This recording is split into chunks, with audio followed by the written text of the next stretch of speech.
ಮಲೆ ಮಾದೇಶ್ವರನ ಬೆಟ್ಟಕ್ಕೆ ಅಮಾಸೆಗೆ ಹೋಗ್ಬೇಡಿ, ಉಣುವ ದಿವಸ ನಂಜನಗೂಡಿಗೆ ಹೋಗ್ಬೇಡಿ, ಈ ತರ ಆಷಾಢ ಶುಕ್ರವಾರ ತಾಯಿ ಜಗನ್ಮಾತೆಗೆ ಬರಬೇಡಿ. ಅಲ್ಲೇ ಅವರು ಸಿಗೋದು ದುಡ್ಡು ದಯಮಾಡಿ ರಸಿದ್ದ ಟೈಮಲ್ಲಿ ಹೋಗ್ಬೇಡಿ, ಮನೇಲಿರಿ. ಮನೆ ಮಂತ್ರಾಲಯ ಮನಸ್ಸೇ ದೇವಾಲಯ ಅನ್ನೋ ಅಕ್ಷರನ ಮರದಿಂದ ತಯಾರು ಮಾಡ್ತಕ್ಕಂತ ನನ್ನ ಚಾಮುಂಡಿ ತಾಯಿಗ ವ್ಯಾಪಾರ ಕೂರಿಸ್ಬಿಟ್ಟಿದ್ದಾರೆ ಸ್ವಾಮಿ. ತಾಯಿನ ವ್ಯಾಪಾರಕ್ಕೆ ಇಟ್ಬಿಟ್ಟಿದ್ದಾರೆ. ರೂಪಾ ಮೇಡಮ್ ಅವರು ಕುತ್ಕೊಂಡು ಈ ಬಾಟ್ಲಿ ನೋಡಿ ಸ್ವಾಮಿ, ಒಂದ ಅರ್ಧ ಲೀಟರ್ ನೀರು ಇಲ್ವೇನೋ, ಬಾಟ್ಲೆ ಬಾರ ಗಾಜನ್ ಬಾಟ್ಲು. ಇದು ಬಿಟ್ರೆ ಭಕ್ತಾದಿಗಳು ಡಬ್ಬನ್ ತೋಡಿದ್ರೆ ಏನಾದ್ರು ಕಾಲು ಗೀಲ್ ಏನಾದ್ರು ರಸಲ್ಲಿ ಬಿದ್ರ ಕಾಲು ಅಕಸ್ಮಾತ್ ಶುಗರ್ ಇರೋರ್ಗೆ ಕಿತ್ತೋಗಿ ಆ ಒಂದು ಆಪರೇಷನ್ ಮಾಡ್ಬೇಕಾಗುತ್ತೆ. ನನ್ನ ತಾಯಿ ಜಗನ್ಮಾತೆನ ನೀವು ವ್ಯಾಪಾರ ಕುತ್ಕೋಬೇಕಾರ ಬನ್ನಿ ಫುಟ್ಪಾತ್ ಕುತ್ಕೊಳ್ರಿ, ವ್ಯಾಪಾರ ಮಾಡ್ರಿ. ನನ್ನ ಜನ 50 ರೂಪಾಯಿಗೆ 60 ರೂಪಾಯಿ ಅಲ್ಲ 100 ರೂಪಾಯಿ ಕೊಡ್ತಾರೆ. ಇವತ್ತು 35 ವರ್ಷಕ್ಕೆ ಪಾಪ ಆರೋಗ್ಯ ಸಮಸ್ಯೆ ಶುಗರ್ ಇದೆ, ಅಲ್ಲಿ ಶೌಚಾಲಯ ವ್ಯವಸ್ಥೆ ಇಲ್ಲ, ಕುಡಿ ನೀರು ವ್ಯವಸ್ಥೆ ಇಲ್ಲ. ಹೆಂಗ 5 ಅವರ್ ನಿಂತ್ಕೋಬೇಕು ಜರ್ನಿಲಿ. ಯಾವಾಗ ಒಂದು ಒಳ್ಳೆ ಜ್ಞಾನ ಕೊಡ್ತಾರಂತಂದ್ರ, ಯಾವಾಗ ನಾವು ರಸ್ತಿದ್ದಾಗ ದರ್ಶನಕ್ಕೆ ಹೋಗ್ಬಾರ್ದು ಅಂತ ನಿಲ್ಲಿಸ್ತಾರೋ ಅವಾಗ ತಾಯಿ ಚಾಮುಂಡೇಶ್ವರಿ ಎಲ್ಲರಿಗೂ ಒಳ್ಳೆ ಜ್ಞಾನ ಕೊಟ್ಟಾರೋ ಅಂತ 1,200 ರೂಪಾಯಿಗೆ ಬೆಲೆ ಕೊಡ್ತಾವ್ರಂತ. ಇಲ್ಲಿ ನಾನು ಹೇಳಕ್ ಬಯಸಿರೋದು ಏನಪ್ಪಾ ಅಂತಂದ್ರ, ಈ ರೂಪಾ ಮೇಡಮ್ ಅವ್ರ ಬಗ್ಗೆ ನಾನು ಬರ್ತೀನಿ. ರೂಪಾ ಮೇಡಮ್ ಅವರು ವಾದ ವಿವಾದದ ಮಧ್ಯ ಬೇಜಾನ್ ವಿವಾದದಲ್ಲಿ ಇದ್ದಾರೆ ಅವರು. ಯಾಕಂತಂದ್ರೆ ಹೋದ್ಸರಿ ಸ್ನೇಹಮಯ ಒಬ್ಬ ಕೃಷ್ಣ ಎಂಬ ವ್ಯಕ್ತಿ ನೇರವಾಗಿ ಅವ್ರ ಕಾರ್ಗೆ ತಗೊಂಡಂತ ಸ್ಯಾರಿಗಳನ್ನ ನೇರವಾಗಿ ರೆಡ್ ಎಂಡ್ ಆಗಿ ಹಿಡಿದು ಕೊಟ್ರು. ಆದರೆ ಆಯಮ್ಮನ್ಗೆ ಕೊಟ್ಟಂತ ಶಿಕ್ಷೆ ಏನು? ಕಾನೂನು ಪ್ರಕಾರ ಏನೂ ಇಲ್ಲ, ಆರಾಮಾಗಿ ಮನೇಲಿದ್ದಾರೆ. ಕಾನೂನು ಯಾವ ಥರ ಕೊಡ್ಬೇಕಂತ ನಮ್ಮ ಪೊಲೀಸ್ ಡಿಪಾರ್ಟ್ಮೆಂಟ್ ಕೂಡ ಎಲ್ಲ ಯೋಚನೆ ಮಾಡ್ತಾ ಇದೆ ಏನಾಗದೆ. ಯಾಕೆ ಸ್ವಾಮಿ, ಅಧಿಕಾರ ಮದ ದುಡ್ಡನ್ನ ದರ್ಪ ಆ ಅಮ್ಮನಿಗೆ ತಲೆಗೆ ಏರ್ಬಿಟ್ಟಿದ್ದೇನೆ ಕಾಣಿಸುತ್ತಾ. ಕಾನೂನು ಅನ್ನೋದೇ ಜ್ಞಾನ ಇಲ್ಲದೆ ಇವತ್ತು ಮಾನ್ಯ ರೂಪಾ ಮೇಡಮ್ ಅವರು ಕುತ್ಕೊಂಡು ಈ ಬಾಟ್ಲಿ ನೋಡಿ ಸ್ವಾಮಿ, ಒಂದ ಅರ್ಧ ಲೀಟರ್ ನೀರು ಇಲ್ವೇನೋ, ಬಾಟ್ಲೆ ಬಾರ ಗಾಜನ್ ಬಾಟ್ಲು. ಇದು ಬಿಟ್ರೆ ಭಕ್ತಾದಿಗಳು ಡಬ್ಬನ್ ತೋಡಿದ್ರೆ ಏನಾದ್ರು ಕಾಲು ಗೀಲ್ ಏನಾದ್ರು ರಸಲ್ಲಿ ಬಿದ್ರ ಕಾಲು ಅಕಸ್ಮಾತ್ ಶುಗರ್ ಇರೋರ್ಗೆ ಕಿತ್ತೋಗಿ ಆ ಒಂದು ಆಪರೇಷನ್ ಮಾಡ್ಬೇಕಾಗುತ್ತೆ. 58 ರೂಪಾಯಿ ಅಂತ ಬ್ಯಾಗ್ಗೆ, ಲಡ್ಡುಗೆ 150 ರೂಪಾಯಿ.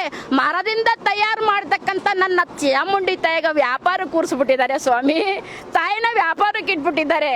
ಅಲ್ಲ ತಾಯಿ, ಅದಕ್ಕೆ 175 ಅಂತ ಒಟ್ಟು 2 ಕೋಟಿ ರೂಪಾಯಿನ ನುಂಗಿ ನೀರು ಕುಡಿದು ತಾವು ಆರಾಮಾಗಿ ಕೂತಿದ್ದಾರೆ ಅಂತಂದ್ರೆ ದೇವ್ರು ನಿಮ್ಗೆ ಇನ್ನೆಷ್ಟರ ಮಟ್ಟಿಗೆ ಶಿಕ್ಷೆ ಕೊಡ್ಬೇಕು ಅನ್ನೋದ ಇನ್ನು ನಿಮ್ಗೆ ತೋರಿಲ್ವಲ್ಲ ಅನ್ನೋದಂದೆ ನಮ್ಮ ಜನರ ಆಕ್ರೋಶ. ಮಾನ್ಯ ರೂಪಾ ಮೇಡಮ್ ಅವ್ರಿಗೆ ನಾನು ಕೇಳ್ಕತ್ತೀನಿ, ಅಲ್ರಿ ನನ್ನ ತಾಯಿ ಜಗನ್ಮಾತೆನ ನೀವು ವ್ಯಾಪಾರ ಕುತ್ಕೋಬೇಕಾರ ಬನ್ನಿ ಫುಟ್ಪಾತ್ ಕುತ್ಕೊಳ್ರಿ, ವ್ಯಾಪಾರ ಮಾಡ್ರಿ. ನನ್ನ ಜನ 50 ರೂಪಾಯಿಗೆ 60 ರೂಪಾಯಿ ಅಲ್ಲ 100 ರೂಪಾಯಿ ಕೊಡ್ತಾರೆ. ನನ್ನ ತಾಯಿ ಜಗನ್ಮಾತೆ ನೀವು ವ್ಯಾಪಾರ ಕೂರಿಸಿದಿರಲ್ಲ, ಎಲ್ಲೂ ಹೋಯ್ತು ಸ್ವಾಮಿ ಪ್ರಪಂಚ. ನಾನು ಹೇಳ್ತೀನಿ ನನ್ನ ಜನಗಳಿಗೆ ನಮ್ಮ ಭಕ್ತಾದಿಗಳಿಗೆ ಹೇಳ್ತೀನಿ, ಮಲೆ ಮಾದೇಶ್ವರನ ಬೆಟ್ಟಕ್ಕೆ ಅಮಾಸೆಗೆ ಹೋಗ್ಬೇಡಿ, ಉಣುವ ದಿವಸ ನಂಜನಗೂಡಿಗೆ ಹೋಗ್ಬೇಡಿ, ಈ ತರ ಆಷಾಢ ಶುಕ್ರವಾರ ತಾಯಿ ಜಗನ್ಮಾತೆಗೆ ಬರಬೇಡಿ. ಅಲ್ಲೇ ಅವರು ಸಿಗೋದು ದುಡ್ಡು ದಯಮಾಡಿ ರಸಿದ್ದ ಟೈಮಲ್ಲಿ ಹೋಗ್ಬೇಡಿ, ಮನೇಲಿರಿ.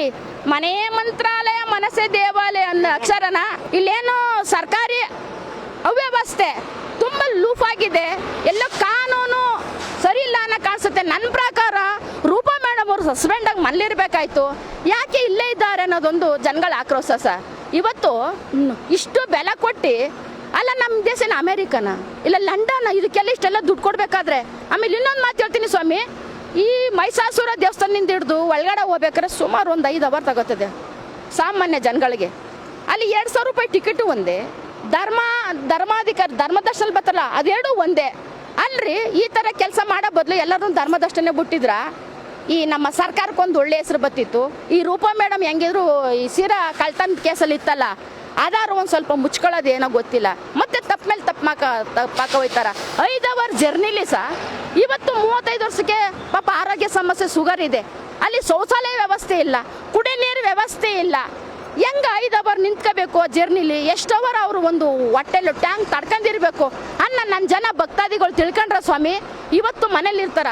ನಮ್ಮನೆ ಹೆಣ್ಮಕ್ಳು ಪಾಪ ಇನ್ನೂ ಬುದ್ಧಿ ಕಲ್ತಿಲ್ಲ, 2,000 ರೂಪಾಯಿ ಕೊಟ್ಟು ನೋಡೋ ಬದಲು ಮನೇಲೆ ಚಾಮುಂಡೇಶ್ವರಿ ನೆಲೆಸ್ಕೊಂಡು ಅಲ್ಲಿ ಪೂಜೆ ಮಾಡಿ, ಅಲ್ಲೇ ತಾಯಿ ನಮನ ಮಾತಾಡಿ ನಮನ ಹಾಡುಗಳು ಹೇಳಿ ಅಂತ ನನ್ನ ಒಂದು ಇಚ್ಛೆ.